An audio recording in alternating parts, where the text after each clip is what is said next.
చూసుకుంటే Amaravati PSR Anjaneyulu suspension పై AP ప్రభుత్వం కీలక నిర్ణయం తీసుకుంది. రిటైర్మెంట్ కారణంగా ఈ నెల 31న పిఎస్ఆర్ ఆంజనేయులను సర్వీసు నుంచి రిలీవ్ చేయాలనుకుంటోంది. ఆంజనేయులుపై క్రిమినల్ కేసులు కొనసాగించిన విచారణలకు రిటైర్మెంట్ అడ్డంకి కాదని ప్రభుత్వం చెబుతోంది. పెన్షన్ ప్రయోజనాలు నిబంధనల ప్రకారం వర్తిస్తాయని, తదుపరి చర్యలు తీసుకోవాలని డీజీపీని ప్రభుత్వం ఆదేశించింది.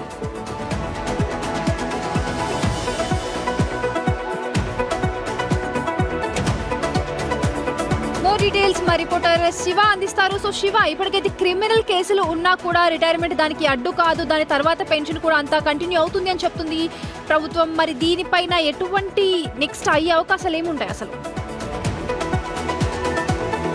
అఖిల, ప్రధానంగా చూసుకుంటే పిఎస్ఆర్ ఆంజనేయులు మాజీ ఇంటెలిజెన్స్ చీఫ్గా పనిచేశారు. నటి జత్వాని కేసులో ఏపీపీఎస్సీ కుంభకోణంలో ఈయనపై సస్పెన్షన్ వేటుపడింది. అయితే నటి జత్వాని కేసుకు సంబంధించి ఇటీవల సిఐడి కోర్టులో కూడా పిటిషన్ దాఖలు చేయడం, సిఐడి ఛార్జ్షీట్ దాఖల్లో పోలీసు అధికారుల పాత్ర లేదని చెప్పి ప్రాథమికంగా నివేదిక ఇచ్చారు. ఈ నేపథ్యంలో త్వరలోనే పోలీసు అధికారులపై సస్పెన్షన్ వేటు వెత్తివేయాలని చెప్పి ప్రభుత్వం ఒక ఆలోచన చేస్తోంది. ఇక ఏపీపీఎస్సీ కుంభకోణానికి సంబంధించి కూడా పిఎస్ఆర్ ఆంజనేయులు A2గా ఉన్నారు. దీంట్లో ఆయనపై కూడా ఇప్పటికే అభియోగాలు నమోదాయి.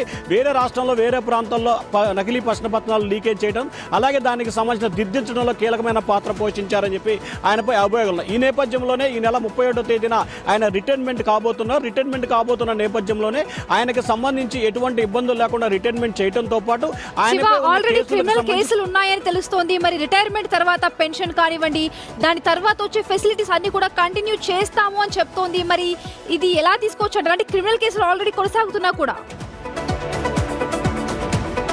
అంటే ప్రధానంగా చూసుకుంటే క్రిమినల్ కేసులు కొనసాగుతున్నప్పటికీ కూడా పెన్షన్ విషయంలో కావచ్చు, ఆయనకు రావాల్సిన రిటైర్మెంట్ పాలసీకి సంబంధించి కావచ్చు, మిగిలిన విషయాలకు సంబంధించి కావచ్చు, అన్నిటికి సంబంధించి యాజ్ పర్ నామ్స్ ప్రకారం ఫాలో అవ్వాలనేది ప్రభుత్వం ఇచ్చిన గైడ్ లైన్స్ ప్రకారం ఉంటుంది. అయితే రిటైర్మెంట్కి సంబంధించి ఆయనపై కేసులు ఉన్నాయి కాబట్టి రిటైర్మెంట్ చేయడానికి ఎటువంటి అడ్డంకులు లేకుండా ఆయన రిటైర్మెంట్ చేయాలని చెప్పి ప్రభుత్వం ఆదేశాలు ఇచ్చింది తప్ప మిగిలిన విషయాలకు సంబంధించి పూర్తి స్థాయిలో గైడ్ లైన్స్, అంటే క్రిమినల్ కేసులో ఉన్న వ్యక్తిపై ఏ రకమైన చర్యలు ఉంటాయో భవిష్యత్తులో అదే రకమైన చర్యలు కొనసాగించేందుకు కూడా ప్రభుత్వం ఉత్తర్వులు జారీ చేసింది. సో ప్రభుత్వం గైడ్ లైన్స్ ప్రకారం ఆయనకు సంబంధించిన పెన్షన్ల విషయంలో కావచ్చు, రావాల్సిన గ్రాడ్యుటీకి సంబంధించి కావచ్చు, మిగిలిన పాలసీ మ్యాటర్కి సంబంధించి కూడా యాజ్ పర్ నామ్స్ ప్రకారం ఫాలో అవ్వాలని చెప్పి ఏపీ ప్రభుత్వం నిర్ణయం తీసుకుంది. అఖిల, థ్యాంక్ యూ శివ.